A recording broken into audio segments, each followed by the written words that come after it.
સુરત અને તાપી જિલ્લાની જોડતી 23 બારડોલી લોકસભા બેઠક પર ઉમેદવારે વિધિવત પ્રચાર પ્રસારની શરૂઆત કરી। બારડોલી લોકસભા બેઠકના ભાજપના ઉમેદવાર પ્રભુ વસાવાએ પ્રચારના શ્રી ગણેશ કર્યા। વસાવાએ માંડવી ખાતે પોતાના નિવાસસ્થાનની પૂજા અર્ચના કરી।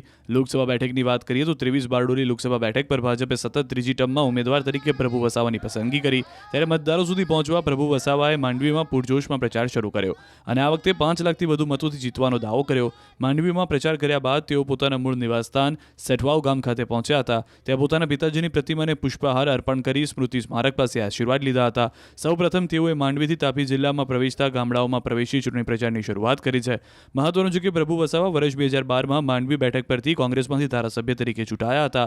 આ સફળતા બાદ પ્રભુ વસાવાએ પક્ષ પલટો કર્યો। આ બાદ પ્રભુ વસાવા ભાજપમાં જોડાયા અને વર્ષ 2014માં લોકસભાની ચૂંટણી લડી અને કોંગ્રેસના દિગ્ગજ નેતા ડોક્ટર તુષાર ચૌધરીને હાર આપી। ત્યારબાદ વર્ષ 2019માં પણ પ્રભુ વસાવાએ તુષાર ચૌધરીને પરાજિત કર્યા હતા।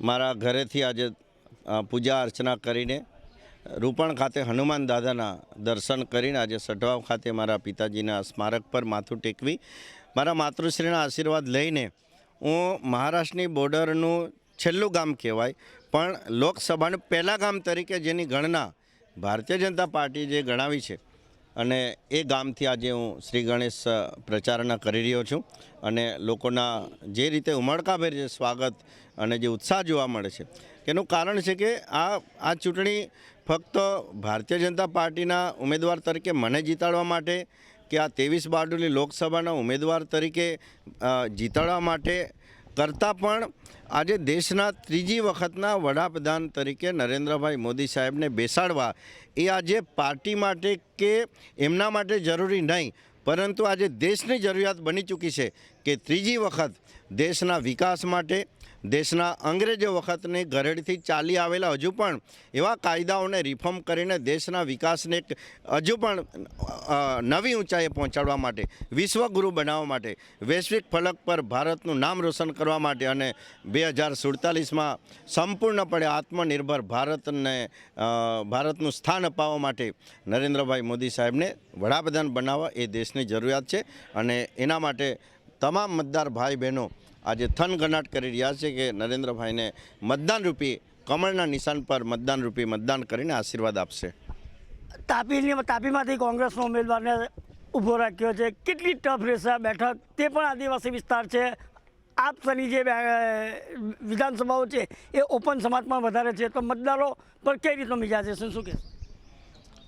ચૂંટણી આવે એટલે લોકશાહી દેશ છે અને લોકશાહી પ્રક્રિયામાં દરેક પોલિટિકલ પાર્ટીઓ પોતાના ઉમેદવારો ઊભા રાખતી હોય છે। મારે ચોક્કસ યાદ કરાવવું જોઈએ કે 2014માં જ્યારે નરેન્દ્રભાઈ પહેલી વખત દેશના વડાપ્રધાન તરીકે ડિક્લેર થયા અને નીકળ્યા ત્યારે 2014માં જ્યારે આ ચૂંટણી લડાઈ ત્યારે તાપી જિલ્લાના જ કેન્દ્ર સરકારના સિટિંગ મંત્રી આ જ વિસ્તારના તુષારભાઈ ચૌધરી હતા। તેમ છતાં પણ આ વિસ્તારની પ્રજાએ નરેન્દ્રભાઈ મોદી સાહેબને પીએમ બનાવવા માટે અને મને જીતાડવા માટે જ્યારે આશીર્વાદ આપેલા તો અત્યારે એની સામે તો કશું જ નથી ત્યારે અને તે વખતે જિલ્લા પંચાયત ભાજપની નહોતી, ધારાસભ્યો ભાજપના નહોતા, નગરપાલિકા તાલુકા પંચાયતો ભાજપની નહોતી ત્યારે આજની તારીખે તો તમામ જે સંસ્થાઓ છે તાલુકા પંચાયત, જિલ્લા પંચાયત, નગરપાલિકા, ધારાસભ્યો તમામ આજે ભારતીય જનતા પાર્ટીના આજે ત્યાં પ્રતિનિધિત્વ કરે છે। ત્યારે આ એક લોકોનો વિશ્વાસ છે ભારતીય જનતા પાર્ટી તરફ જે પ્રેમ છે, જે ભારતીય જનતા પાર્ટી કામ કરે છે ત્યારે એમના પ્રત્યે જેમનું આકર્ષણ છે અને એ જોતા કોઈ પણ ઉમેદવાર લોકશાહી પ્રમાણે લડતા હોય પણ નરેન્દ્રભાઈ મોદી સાહેબને પીએમ બનાવવા માટે અને મને પણ જીતાડવા માટે લોકો ખૂબ મોટો સહકાર આપશે।